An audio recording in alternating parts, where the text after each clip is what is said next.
And when you reached out to me, I was like, this is a story that could help a lot of people. Your story or your Yes. what you've learned can help a lot of people because I was just having a conversation with someone today. Um, and they were saying, well, when I was younger, no one told me so and so and so.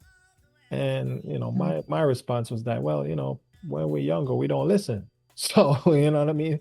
Maybe somebody did tell you, but you didn't pick it up. But it's good to hear from someone who has gone through something. And like one of the things I used to, I mean, I haven't read, I don't really read that much, but one thing I used to enjoy is reading other people's biographies. And I felt like, Mhm.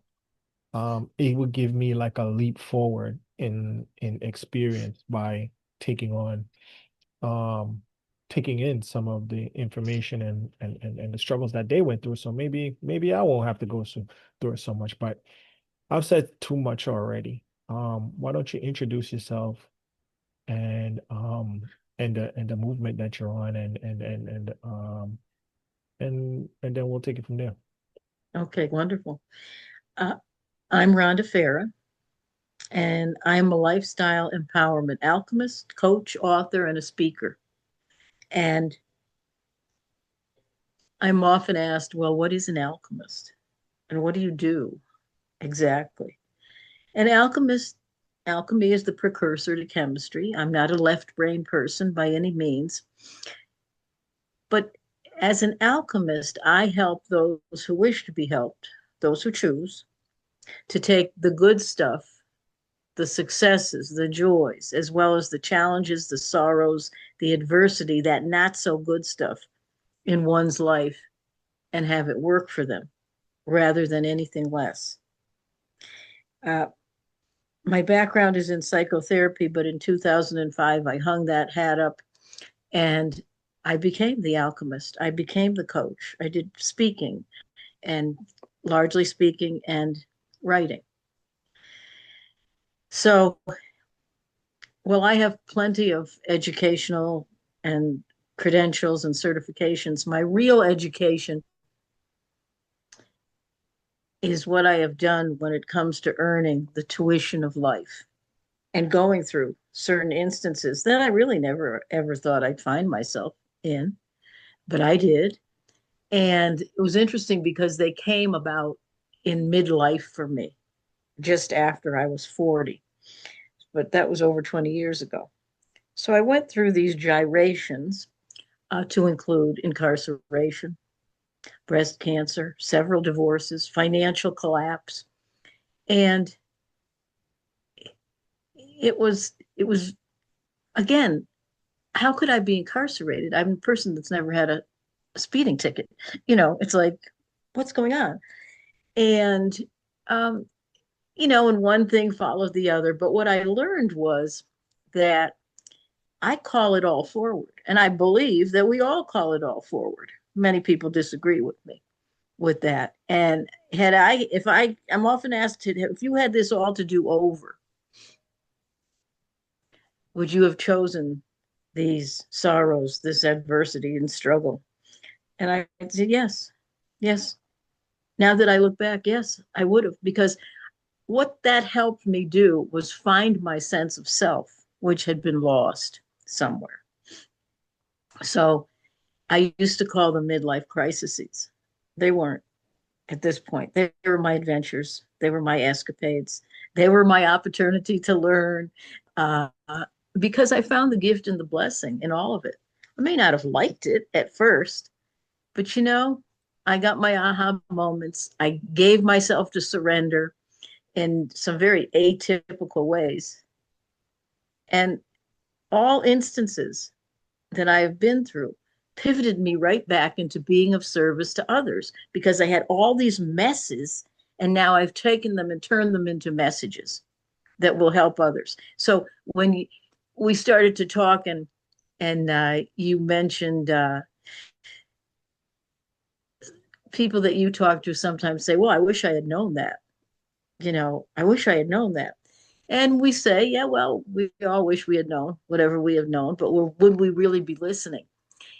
So I'm here to say I believe that, having gone through it in my 20s, my 30s, I wasn't listening. The biggest entity I wasn't listening to was my higher power is God. Some people call it universe, source, spirit, the divine. I wasn't listening. It started with little pebbles trying to get my attention. Then it was a 2x4. Then finally a brick, one brick right after another because, you know, source, divine, God, mother and father God were saying, she's just not getting this. She's going to have to go into a major timeout to begin with, which I did nearly 7 years in a women's federal prison camp. Learned a lot about myself. I mean, there were no bars, believe me, it was a camp. I'm nonviolent, non-drug offender. And after about a year in a women's federal prison camp, I call it surrender. I call it my aha moment. I stopped hitting the phone against the wall, saying to whoever I was talking to, get me out of here. I don't belong here. I just stopped. And that's my aha breath. It's a confirming breath. And I just said, oh, well. After that year, that was when I really took off with respect to taking the onion skin away from me, peeling back all that was keeping me from understanding my sense of self with a capital S. And in an unlikely place, I found myself being of service to others, teaching health and wellness, teaching emotional and cognitive ability so that people could be in well-being rather than ill-being and disease. Again, that was like the last place I thought I'd be teaching again, but I was. And it was part of these women I was teaching to, they had been incarcerated because of drug crimes, whether they were using or they were selling or whatever they were doing. And I was asked, because of my background, would you like to be part of the curriculum that teaches them about this aspect of health and wellness? I was the only inmate teaching. And I said, okay. And I enjoyed it. I love to teach. And after about a year, I went to my counselor and I said, do you think that maybe I could get a year off my sentence? That was what they got if they took these classes. And he said to me, sorry, you don't have a drug crime. And I said, okay. I just said, okay. I didn't get mad. I didn't get angry.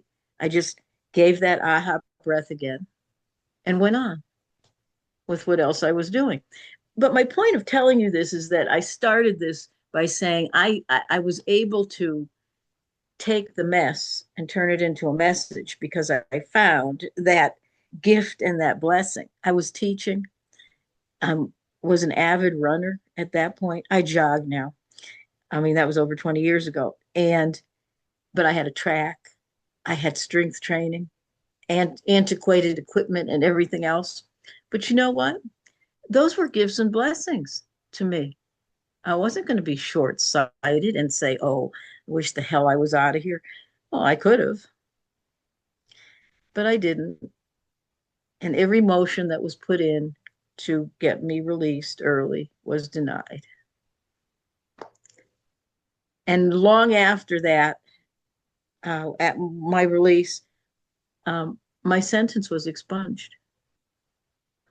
And I'm often asked, weren't you mad? I go, no, not really. What's that going to do? Plus, I had bigger fish to fry. For 11 months before my release, I knew I had a lump on my breast. So that was the next adventure and escapade. And again, what is going on? I've never taken any drugs. I've never, I live healthy. I'm an athlete. Goodness sake, what is going on? Well, long and short of it was for 11 months, I did nothing while incarcerated, waited till I got home. went to my own doctors, and in none other than Breast Cancer Awareness Month, October 2005, diagnosed with stage 3 breast cancer. So something said, "Oh, this is not," and I don't like hospitals. I don't like doctors. I don't like any of that. But I was calling that forward for a reason. Some people think I've lost my mind when I say that I've called this forward. And I do. I believe that. I know that because there were still things I had to learn. And I had to learn them in a way that I would remember them and that I would get to decide what to do. And I would get to use my authentic power from within, the God within me, which begins right here. And it was around that time that that's where I put that hat on, alchemist, coach, and I remain dedicated to awakening hearts, minds, and most especially spirit to our authentic power from within, the power to thrive and not merely survive, because we all have it if we choose to identify it and move on. And sometimes it's not that easy to identify and move on. And it was shortly after that that my brand changed to fix your reflection first and live your best life ever. Because, it was like, all this crap that's happened to me. What do I really think of myself? Did I really believe it when I'd look in the mirror before all this and catch a pane of glass and say, oh my God, Rhonda, you're so beautiful. You're so articulate. You're so fun loving and playful. Did I really believe that? Probably not. And I say that with all honesty. So it was then the work continued for me. And through that, I don't call it my battle with cancer. I had an incidence of breast cancer. Some people say battle. I'm not a breast cancer survivor. I'm a breast cancer thriver. Thank God, 19 years cancer free, just about. But my point is that somehow I was so open. That subconscious mind of ours is much brighter than our conscious mind. I was open to gifts and blessings, and I found gifts and blessings, and once again pivoted right back into helping people identify their authentic power from within to not just overcome struggles and challenges, sorrows, but to realize that we have that power within us if we choose. And I mentioned I don't like doctors or hospitals. So that was the end of the world. Oh my God, you have breast cancer. Okay. And I didn't want to do anything. I didn't know. I wanted to do something, but it wasn't the conventional route. A friend of mine came to my home one day and she said, I got this card for you. He was a medical Qigong professional, okay, Eastern medicine. I said, oh, okay. I went to see him through a series of prayer, chanting, a lot of chanting, little variation in my diet. Stuck with that for 3 weeks. My family was going crazy, thinking, oh, I have definitely lost my mind now. Definitely. And he said, go back to your oncologist because Western medicine has some of the best diagnostic tools there are. Went back to my oncologist. My daughter was with me. And my oncologist, she said, I don't know what you're doing, Rhonda, but you're shrinking your tumor. And my daughter's head spun around on her neck and she uttered several expletives. To the end of it was that you're buying this shit too. And it was at that point I said, well, I do have this fear and I'm going to overcome it. And I started my chemo and had a margin cleaned out on my right breast, went through 38 blasts of radiation, and had actually very little side effects. I mean, I wasn't running the way I would have been running, but I was jogging a little, walking quickly. And that was in my schedule now, chemo on Thursday morning.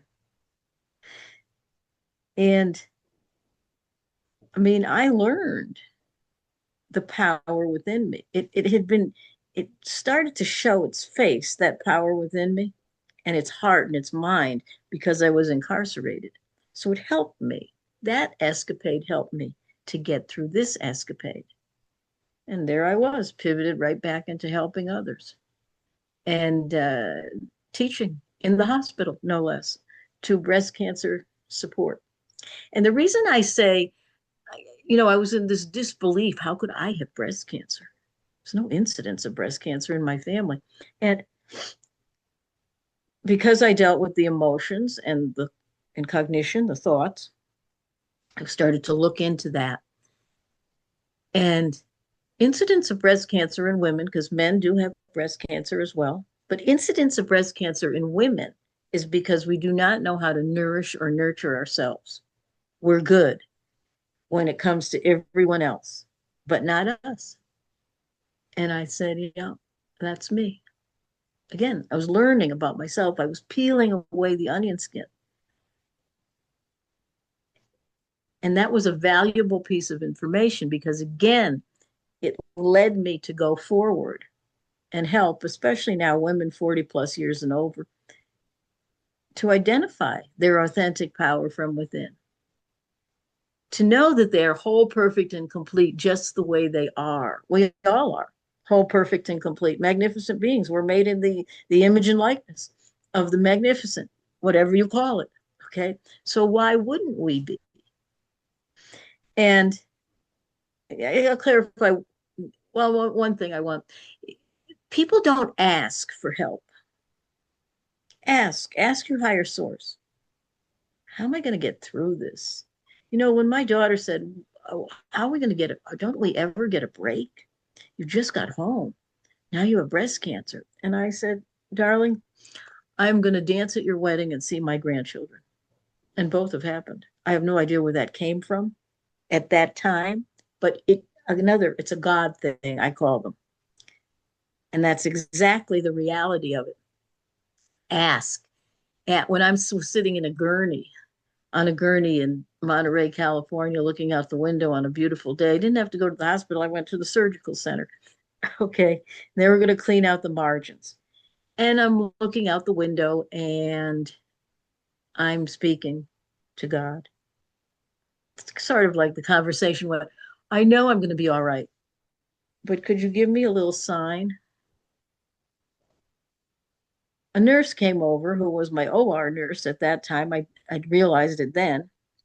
She said, "Can I get you something, Rhonda?" And I said, "No, I just have a little talk with God." And she said, "Oh, that's good." And she said, "Oh, look, your hair's growing back." I had like peach fuzz on the top of my head. And she pulls back her skull cap and she says, "Well, maybe your hair will grow back like mine did." You talk about an immediate sign. Here was a woman that had been through the incidence of breast cancer.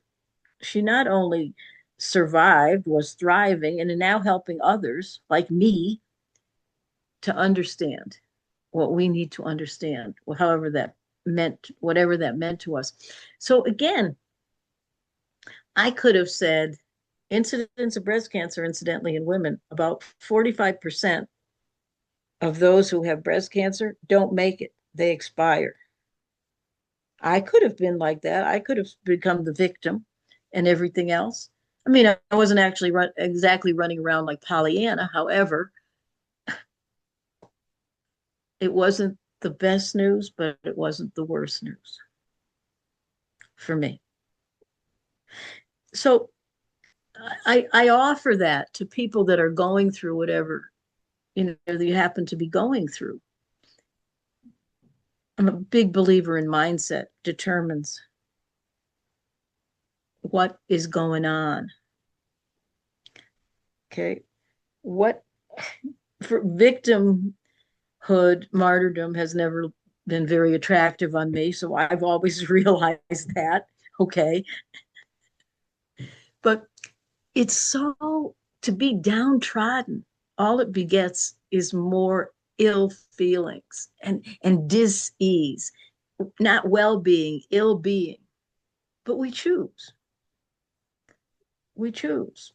When we look in the mirror, what do we see? Who do we see? Do we see someone we like or love, respect, esteem, appreciate? If we don't, that's where we begin. So when in an episode I had listened to of one of your podcasts, you talk about it's not the other person, it's us. I mean, many times clients have said to me, "Oh, I wish he or she would change." They're not going to change. However, and we cannot want for someone what they do not want for themselves. It's not our right nor our obligation. That's one thing. And the other thing is understand we do have the power to change us. And if we change from the smallest to the medium to the large things, start at the small and watch and see how others change around us, how our situation, our circumstances, and our events change. I mean, why would you bother with them? For a long time, I was a people pleaser. I got to admit it. I was a people pleaser. And then I had these escapades and adventures. And now I don't care. I care, but I don't care what people think about me. What I care about is what I think about me when I look in the mirror, because that's where it begins. It's an inside job. You want to fix your reflection first? Then do it. And you will live the life that you desire, the life that you want, perhaps even the life that you dream about. Oh, um, that's a lot. Um, just to touch on the last thing, I got a million things I want to say. Um, the good and the bad part of human beings being a social creatures, you know. Mm-hmm. Yeah. We live just like the monkeys and the gorillas and Mm-hmm. whichever animal lives in a community. There's a hierarchy and there's an understanding and there's a need to gain validation from our family members or whoever's the member of the tribe or the group or the troop or the whatever the flock or whatever the case may be. Mm-hmm. We're social animals. Yeah. So it's fortunate in that it allows us to work together and do things together, and we can build magnificent things like spaceships and all kind of things like that. But at the same time, sometimes on an individual basis, it can reach a part where you sacrifice so much of yourself that you make yourself sick and you Mm-hmm. get take advantage of whatever. So just touching on the last part where you say, you don't care what other people think. And the next thing is, we're seeking this validation and disapproval, and we're seeking for someone else to do something or conform to whatever ideals that we want. But in the equation of, let's say, a relationship or whatever, in that equation, there's two people, and Mm-hmm. you're one of them, and you're a willing participant in whatever discomfort is going on. So you can subtract yourself from, you know what I mean, from that situation. But Right. I went to church today, and I went to church today. I'm not like a holy roller type or whatever. I don't want to set the bar too high, make anybody think that start to ask me some kind of verse or something like that. Mm-hmm. But this is what the pastor gave six um suggestions. I don't recall exactly what it was for, but it was basically, let's say it's to be happier, right? To be content.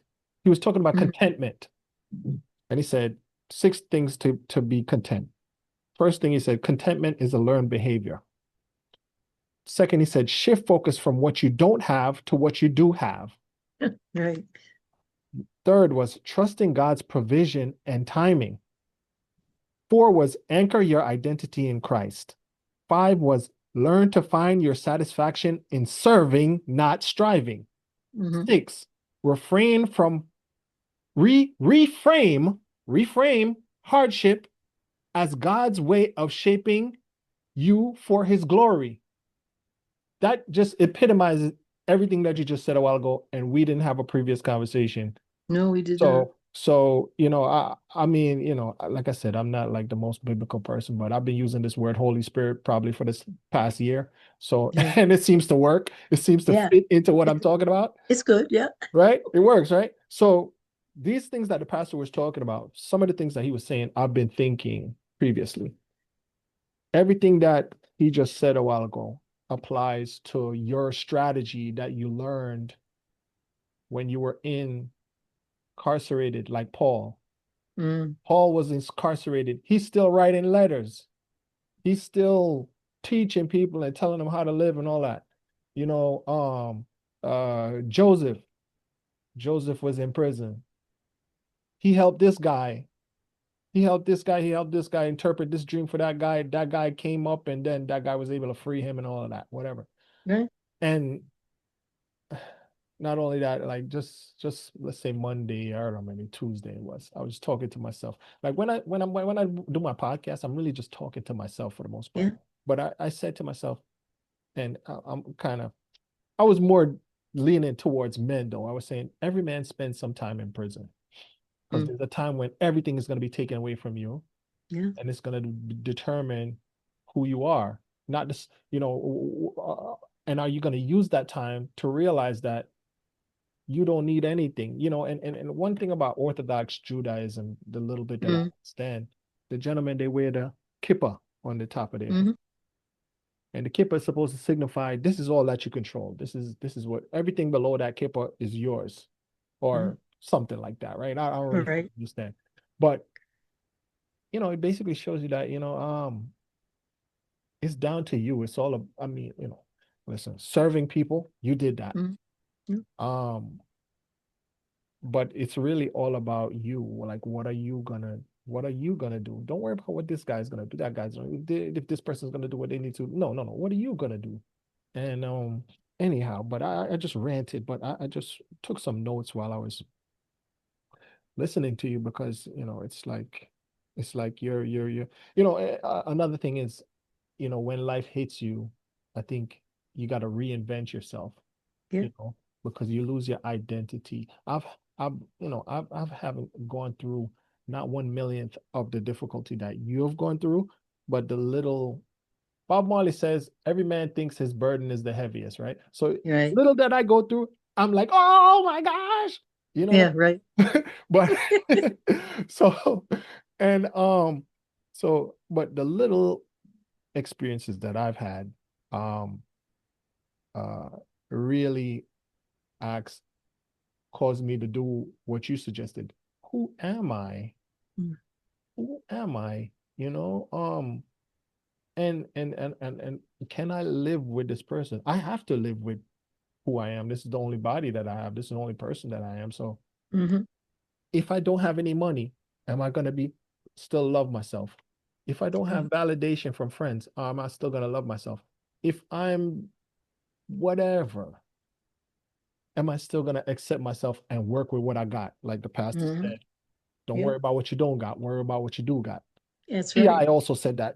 But um and when I was in college, I've had instances of being a religious zealot a little bit. And there's a Mm. part in the Bible that keeps coming to me, and it was like, and I'm just gonna paraphrase because I don't Mm. verse that well. But it was like, the birds don't toil or spin, but God still provides for them. You know what I mean? Like the birds don't work, Hmm. but Solomon is not adorned as well as they are. You know what I mean? So you can't worry about anything, and the way how you took on these things, you know, in addition, sometimes you might encounter some religious zealots, and maybe at times I am, but and they'll say, well, no, no, no, no, no, you can't do you can't do Tai Chi. Oh, you can't meditate. Oh, you can't you can't use sound therapy. Oh, no, no, no, no, Mm. those things are wrong. Well, I don't subscribe to that. I Mm. I don't subscribe to that. So I think that, you touch on so many things that are like just totally in line with the kind of mindset that I'm in. Uh Hmm. and we got 10 minutes, but I would just want to say, uh yeah, I think I said what I want to say. I wanted to talk about Paul. I wanted to Yeah. talk about Jesus. Jesus was in prison also. I want to Right. talk about exercise. Oh my gosh, it's so many things I could talk to you for 3 hours, 5 hours. I don't know. You know, this is the last thing I want to say because I'm just ranting now, but Yeah. life isn't later. like we always say, oh, okay, when I get to here, I'm gonna be alive. When I get to here, I'm gonna feel good. When I make this amount of money, I'll be happy. Oh, Mm. when I get married, it's gonna be all okay. Oh, one of my friends the other day said, I just want to have some kids and be happy. And what I mean? His external view of it is that Right. that's when he's gonna be alive. That's when he's gonna be happy. But he's in a state right now where I'm like, listen, you're not in a state to handle that right now. So, you know, you're alive right now. Enjoy life now. Live the life you have now. The life in the future doesn't even actually exist. The life, Exactly. That's right. right? The life in the past doesn't exist either. You know what I mean? You're alive right Nope. now.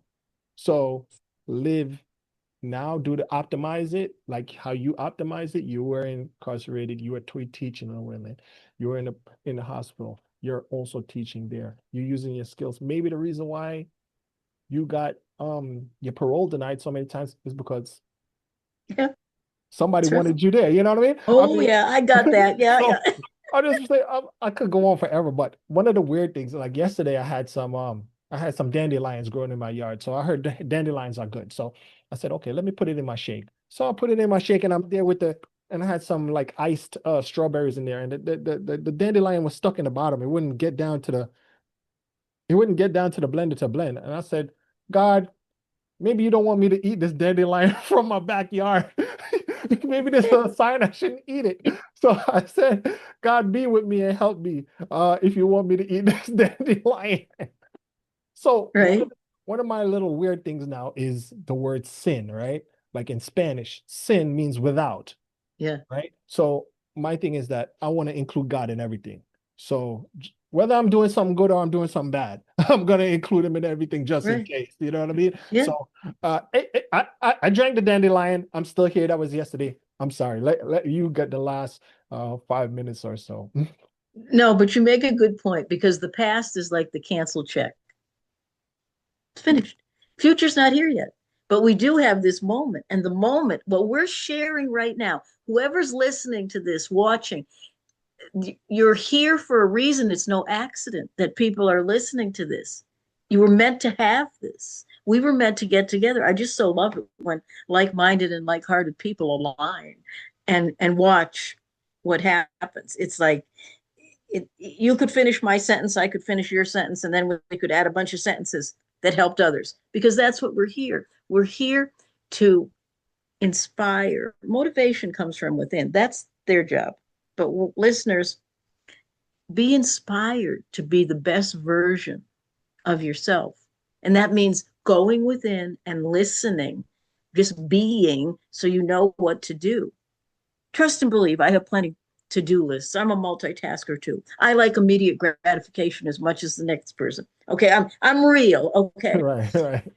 But I have found that the things that I was so vulnerable and closeted about, that's my strength. You can hold me up to the light and you see what you get. And if people weren't, don't be afraid what other people are going to think. So what?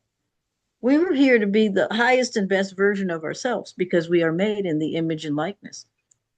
We weren't here to please everyone else. We've all been given God given talents, skills, abilities. It's time for us to take those skills, talents, and abilities and use them for the good of us so that we can become the best version to help others become the best version of themselves. I mean, that's it in a nutshell. And if whoever's listening there, I have just a couple things I want to leave with, if I may. Do not, whatever it is you're going through, the sorrows, the adversity, the crap in your life, understand you are not alone. You're never alone.